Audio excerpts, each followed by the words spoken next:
हमें अपने ऊपर गरूर नहीं करना चाहिए, क्योंकि अल्लाह ताला की लाठी बेआवाज़ होती है। जब उसकी पकड़ होती है तो इंसान तबाह और बर्बाद हो जाता है। वो वक्त कितना अच्छा था जब पक्षियों की आपस में लड़ाई नहीं होती थी। लेकिन अब तो ये सब बदल चुका था।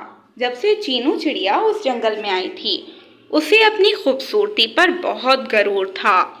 वो हमेशा ही दूसरों से लड़ती रहती और लड़ाई करवाना तो उसकी आदत में शामिल था। बुलबुल, तुम्हें पता है कबूतर कह रहा था बुलबुल का मुंह बहुत मोटा है। वैसे मुझे ये बात बिल्कुल अच्छी नहीं लगी। हाँ, मोटा तो है, लगता है तुम ज्यादा खाती हो, लेकिन इतना भी मोटा नहीं है। कबूतर तो कह रहा था कि तुम उसके घर जब भी जाती हो इतना खाती हो कि राशन खा गई हो। हर दूसरे दिन तुम उसके घर पहुंच जाती हो। अरे बुलबुल, कबूतर तो कह रहा था कि तुम उसके घर जाकर कभी कहती हो कि वो आलू बहुत मज़े के बनाता है, तो कभी तुम कहती हो कि चाय बना दे भैया, और ये भी कह रहा था कि तुम उसके घर जाकर कभी कभी कहती हो कि मुझे समोसे बना दें। वो तो कह रहा था मेरे घर का सारा आयल मोटी बुलबुल खा गई है। चीनू इस तरह से इसलिए बुलबुल से कह रही थी ताकि बुलबुल दोबारा कबूतर के घर न जाए, क्योंकि बुलबुल और कबूतर की बीवी की आपस में अच्छी दोस्ती थी। सिर्फ इतना न था कि चीनू घमंड करती थी और पक्षियों के दरमियान लड़ाई कराती थी, बल्कि चीनू चोरी भी करती थी, और चोरी करना तो बहुत बुरी बात है। वो इंसानों की बस्ती में जाती और भोजन लाकर अपने जंगल में कहीं अच्छी जगह पर, जहाँ कोई दूसरा पक्षी ना हो, वहाँ बैठकर मज़े से खाती। पूरा दिन पक्षियों के दरमियान लड़ाई करवाने के बाद चीनू सोचती कि अब वो बहुत थक चुकी है, और फिर ये सोचते हुए चीनू अपने घर जाती और सो जाती। वो जहाँ जाती पक्षियों की लड़ाई करा देती।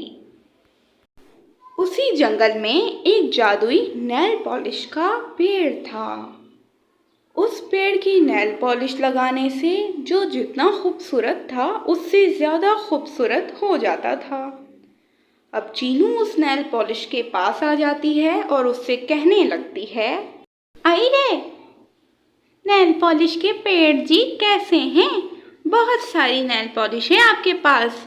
ऐसा करें कि इसमें से ये वाली नहीं, ये नहीं, ऐसा करें सबकी सब जितनी भी नेल पॉलिश आपके दरख्त पर है ये मुझे दे दें। मुझसे खूबसूरत इस जंगल में कोई है ही नहीं। वो बुलबुल है तो वो तो बहुत बदसूरत है। गोल मटोल मुंह है उसका, गोल गोल आँखें उसकी, अच्छी नहीं लगती मुझे ज़रा भी। उसके अलावा वो गोरी तो है ही काली सी कहीं की। हाँ, नाम पता नहीं कैसे गोरी रख दिया क्या। और फिर हमारी कबूतरी, कबूतरी मुझे नहीं पसंद। मुझे कोई नहीं पसंद, सिर्फ मैं ही बहुत खूबसूरत हूँ। चले चले दे मुझे एक प्यारी सी नेल पॉलिश दे दें। एक नहीं, मैंने कहा ना, सारी की सारी, ये सब मैं ही लगाऊंगी। जब इनकी डब्बियाँ खाली हो जाएंगी तो मैं आपको ये वापस कर जाऊंगी। पेड़ को चीनी की ऐसी बातें नहीं पसंद आती, और पसंद आती भी कैसे, वो तो जंगल के पक्षियों की बुराई पे बुराई कर रही थी। आखिरकार पेड़ बहुत ज़्यादा गुस्से में आ जाता है और फिर वो चीनू से कहता है, घमंड अच्छा नहीं होता चिड़िया, मैं आपके बारे में सब जानता हूँ। अब मैं आपको बहुत बदसूरत बना दूंगा, क्योंकि आप में बहुत घमंड आ गया है। अब क्या था, अब पेड़ अपनी जादुई शक्तियों से चिड़िया को बहुत ज़्यादा बदसूरत बना देता है। उसकी सारी खूबसूरती ख़त्म हो जाती है। ये देखकर चिड़िया के तो होश उड़ जाते हैं। अब चिड़िया को अपनी गलती का एहसास हो जाता है, लेकिन गया वक्त वापस कभी नहीं आता। वो कहते हैं ना, जब इंसान कुछ बुरा करता है तो दाएं बाएं अच्छी तरह से देख लेता है, लेकिन बस ऊपर ही नहीं देखता, क्योंकि ऊपर वाला तो सब देख रहा है। जो गलत करता है उसके साथ कभी अच्छा नहीं होता। इसीलिए खुद को बदलें। उस जंगल में किसी चीज की भी कमी न थी। वहां पर सब कुछ मौजूद था, लेकिन उस जंगल में चीनू चिड़िया के लिए सिर्फ और सिर्फ उसकी माँ की यादें ही बाकी रह गई थी। आज उसकी मम्मा उसे छोड़कर जा चुकी थी। तोता उसे हौसला देते हुए कह रहा था, अरे चीनू बेटा, हौसला करो, हौसला करो। जाने वाला कभी भी वापस नहीं आता, लेकिन हमें अपनी जिंदगी को गुजारना ही पड़ता है। तुम इस दुनिया में अकेली नहीं हो, तुम्हारा तोता मामा है तुम्हारे पास। कभी भी किसी चीज की जरूरत हो तो अपने इस मामे को याद करना। मैं तुम्हें कभी अकेला नहीं छोड़ूंगा। तोता चिड़िया को हौसला करने का कहता है। तोता बहुत अच्छा था। वो चिड़िया को हौसला देकर वहां से चला जाता है। कुछ देर बाद कबूतर आता है और अफसोस करते हुए चिड़िया की मम्मा का उससे ये कहता है, अरे चिड़िया बेटा, मत रो, इतना मत रो, तुम्हारी माँ को दुख होगा। अब वो इस दुनिया में वापस तो नहीं आ सकती ना। अब तुम्हें हिम्मत से काम लेना होगा। ये वक्त तो सब पर ही आता है, हम पर भी आया था।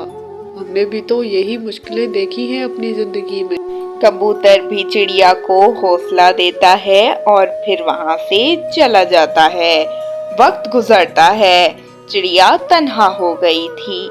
कुछ ही दिन हुए हैं उसकी मम्मा को मरे हुए, और अब तो कोई उससे उसका हाल पूछने भी उसके घोंसले तक नहीं आता। वो तन्हा है और अपनी मम्मा को याद कर रही है। उसकी मम्मा का अस्पताल में इलाज नहीं होता क्योंकि वो गरीब थे और ज्यादा पैसा नहीं दे सकते थे। चिड़िया खुद से कहती है, ये अस्पताल वाले डॉक्टर कितने जालिम होते हैं। अगर मेरी मम्मा का इलाज हो जाता तो आज मेरी मम्मा मेरे साथ होती। एक दिन चीनू चिड़िया उड़ते हुए दाने की खोज में जाती है और वापस अपने घोंसले की तरफ आती है। जब वो अपने घोंसले में आती है तो देखती है गोरी कौवी ने उसके घोंसले में कब्जा कर लिया है। वो गोरी कौवी को बहुत कहती है, लेकिन गोरी कौवी उसकी एक नहीं सुनती और उसके घोंसले से नहीं निकलती। वो उसे बहुत समझाती है कि उसके पास रहने की कोई जगह नहीं है और ना ही कोई घर परिवार। लेकिन चिड़िया की बात गोरी के कानों में कहाँ आने वाली थी। गोरी उसे वहां से निकाल देती है। चिड़िया दर दर भटकने लगती है। वो कभी यहाँ उड़ती तो कभी वहां उड़ती। फिर एक जगह पर उसे एक परिंदा नजर आता है। वो उससे कहती है, आप कौन है और आपके पास ये स्ट्रॉबेरी है, क्या आप मुझे ये दे देंगे? मुझे बहुत भूख लगी है। मैंने कल से कुछ भी नहीं खाया।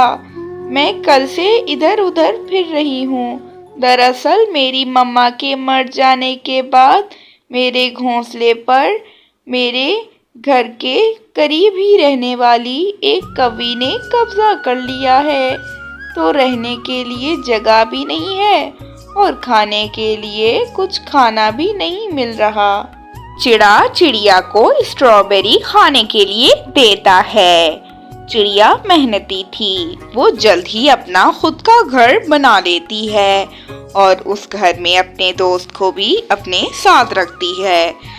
चिड़े को एक बहुत खतरनाक बीमारी थी जिसका इलाज काफी महंगा था और चिड़ा भी कोई अमीर ना था। बस उसे कुछ दाना पानी मिल जाता। अब वो और चिड़िया खुशी खुशी रह रहे थे। वो दोनों ऐसे हो गए थे जैसे एक दूसरे के सगे बहन भाई हों। लेकिन एक दिन चिड़ा जा रहा था, उसे चक्कर आता है और पानी में डूबकर उसकी मौत हो जाती है। चिड़िया बहुत सदमे में आ गई थी, लेकिन अब उसने ये ठान लिया था कि अब वो इस तरह जिंदगी नहीं गुजारेगी। क्योंकि उसने अपनी मम्मा को भी खोया था और अब उसने अपने एक भाई जैसे दोस्त को भी खो दिया था। वो अब पढ़ना लिखना शुरू करने लगी थी। उसने तोते से बात कर ली थी।